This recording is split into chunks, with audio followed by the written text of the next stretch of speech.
نماز کو باطل کرنے والے کام، یہ بہت اہم ہے جاننا۔ حضرت عائشہ سے مروی ہے، کہتی ہیں میں نے رسول اللہ صلی اللہ علیہ وسلم سے نماز میں ادھر ادھر دیکھنے کے بارے میں پوچھا۔ آپ نے فرمایا یہ ایک جھپٹا مارنا ہے جو شیطان بندے کی نماز سے جھپٹا مارتا ہے، یعنی اچھے بھلے کھڑے ہیں نیچے دیکھتے ہوئے، ایک دم کوئی خیال آتا ہے تو منہ اوپر ہو جاتا ہے اور کہیں نہ کہیں دیکھ بیٹھتے ہیں، تو یہ شیطان نے آ کے اکسایا اور ادھر پھیر دیا۔ آنکھیں بند کر کے نماز پڑھنا، نماز کا ادب کیا ہے؟ آنکھیں کھلی ہوں، لیکن ہم بعض اوقات کیا کرتے ہیں؟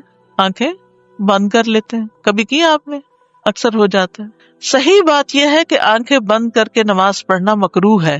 پھر دیکھیے ہماری نمازیں کیا ہیں، کتنی پسندیدہ نمازیں ہوگی، نماز میں دیکھ رہے ہیں ادھر ادھر یا سجدے کی جگہ پہ نہیں دیکھ رہے اور آنکھیں بھی بند کی ہوئی ہیں، تو وہ اپنی مرضی کی نماز پڑھ رہے ہیں نا پھر ہم، کیونکہ یہ مجوسیوں کے عمل کے مشابہ ہے کہ جب وہ آگ کی عبادت کرتے تو اپنی آنکھیں بند کر لیتے، ہو سکتا ہے دھوئیں کی وجہ سے کر لیتے ہوں گے یا چمک زیادہ کی وجہ سے۔ ایک قول یہ ہے کہ یہودیوں کے فعل میں سے ہے، اور غیر مسلمانوں کی مشابہت اختیار کرنے کا کم سے کم درجہ یہ ہے کہ وہ حرام ہے، جیسا کہ شیخ الاسلام نے کہا کہ اس کی برائی کو کم از کم بھی فرض کیا جائے تو نماز میں آنکھیں بند کرنا مکروہ ہوگا۔ ہاں اگر کوئی ایسی وجہ ہو کہ آنکھیں کھلی رکھنے سے ارد و گرد کی چیزیں مشغول کر دیں تو نمازی اس وقت اس خرابی سے بچنے کے لیے آنکھیں بند کر سکتا ہے۔ جیسے مثلاً آپ ایسی جائے نماز پہ کھڑے ہوئے جہاں شیر اور چیتے بننا شروع ہو گئے تصویروں میں، اس کے ڈیزائن میں، یا کوئی ڈانس کرتا ہوا نظر آ رہا ہے، تو پھر آپ سجدے کی طرف دیکھتے ہوئے آپ کیا کریں؟ اپنی نگاہیں جھکا لیں۔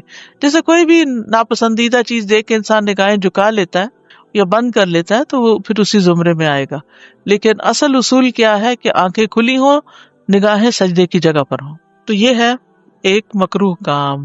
نمبر 1 ادھر ادھر دیکھنا، نمبر 2 آنکھیں بند کر کے نماز پڑھنا، نمبر 3 قبلے کی جانب یا دائیں جانب تھوکنا۔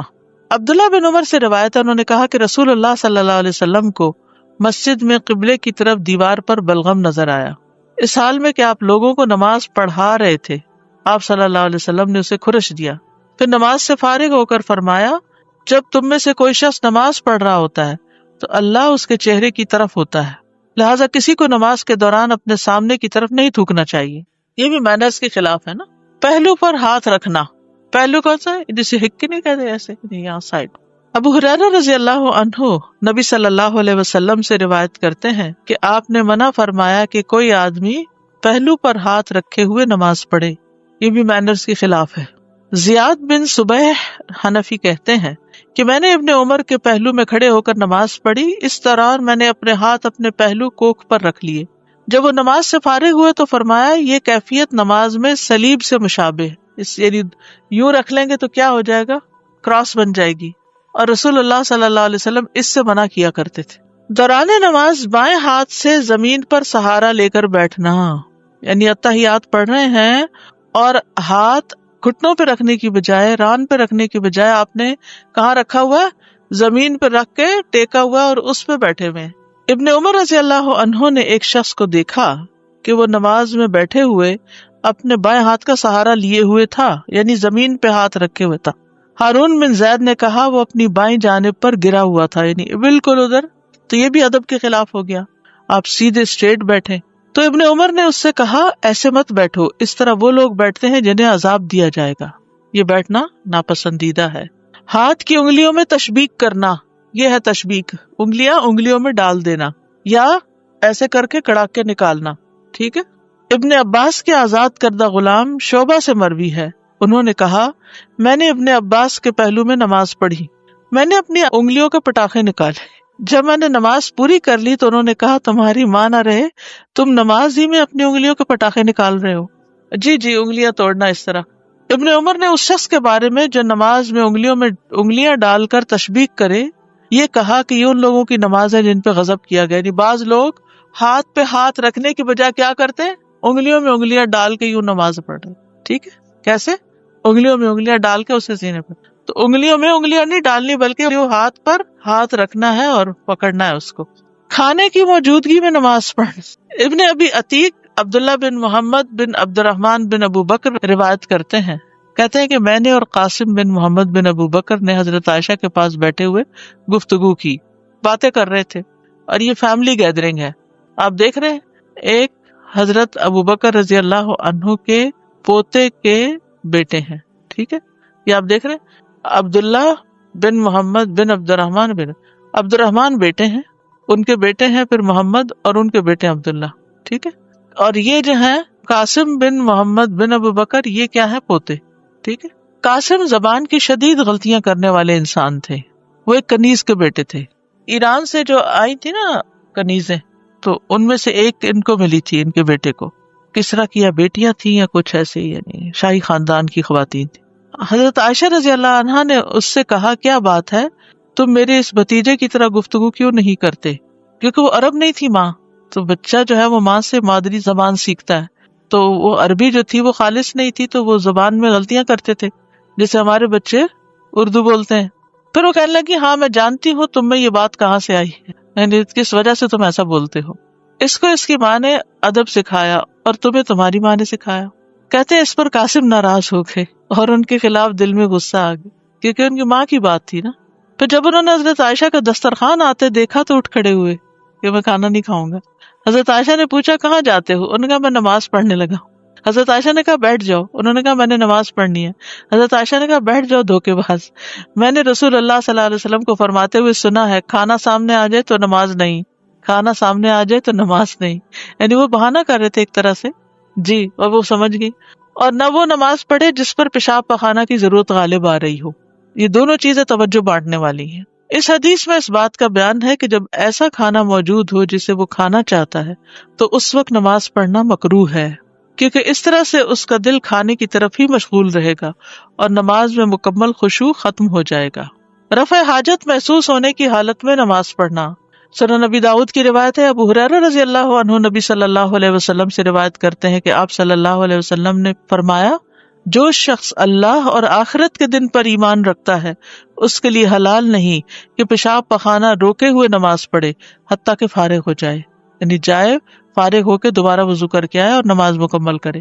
جو شخص اللہ اور آخرت کے دن پر ایمان رکھتا ہے اس کے لیے حلال نہیں, جائز نہیں یہ بات. کپڑوں اور بالوں کو لپیٹ کر نماز پڑھنا. ابن عباس رضی اللہ عنہما سے مروی ہے کہ وہ نبی صلی اللہ علیہ وسلم سے بیان کرتے ہیں کہ آپ نے فرمایا, ہمیں حکم دیا گیا کہ ہم 7 ہڈیوں پر سجدہ کریں, نیز اس دوران میں اپنے بالوں اور کپڑوں کو نہ سمیٹیں, یعنی توجہ سے نماز پڑھیں. اس وقت بار بار دوپٹہ ٹھیک کرنا یا اور بالوں کو باندھنا یا پیچھے کرنا, ان کو سمیٹنا, یہ درست نہیں. ولا تکف ثوبا ولا شعرا کے 2 معنی ہیں. نمبر 1, سجدہ کرتے وقت کپڑے اور بالوں کو اوپر نہ اٹھانا, یعنی جب سجدہ کریں گے اور اگر بال کھلے ہیں, جو لوگ بال باندھتے نہیں, شارٹ ہیئرز ہیں, تو وہ کیا ہوگا, سجدے میں کہاں چلے جائیں گے, نیچے آ جائیں گے.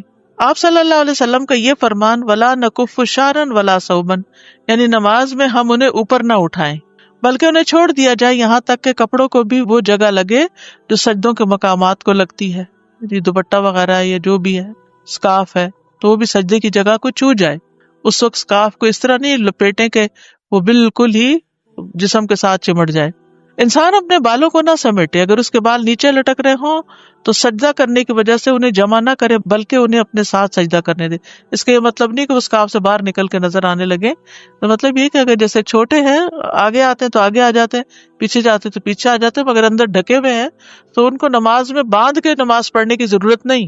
کٹے ہوئے بال ہو جن کو, ان کو نماز میں باندھنے کی ضرورت نہیں, ویسے ہی پڑھ لے بس ڈھکے ہوئے ہوں. اسی طرح زمین سے کپڑا نہیں اٹھائے گا یہاں تک کہ وہ سجدہ کرے, بلکہ اس کو چاہیے کہ کپڑوں کو چھوڑ دے, اسی حالت میں نماز ادا کرے اور بالوں اور کپڑوں کو نہ سمیٹے, یعنی ہم ان کو بکھرنے سے ہی نہ سمیٹے نہ اکٹھا کریں گے. اس سے مراد یہ ہے کہ رکوع اور سجدہ کرتے وقت دونوں ہاتھوں سے کپڑے کو اکٹھا کرنا تاکہ وہ زمین پہ نہ لگے, یہ منع ہے. ان کو دوہرا نہ کرنا. کیسے دوہرا کرنا؟ جیسے بعض لوگ کھڑے ہیں نا, تو کھڑے کھڑے 7 کپڑا دوہرا کرنے لگتے ہیں, موڑنے لگتے ہیں, یہ بھی منع ہے مردوں کو خاص طور پر.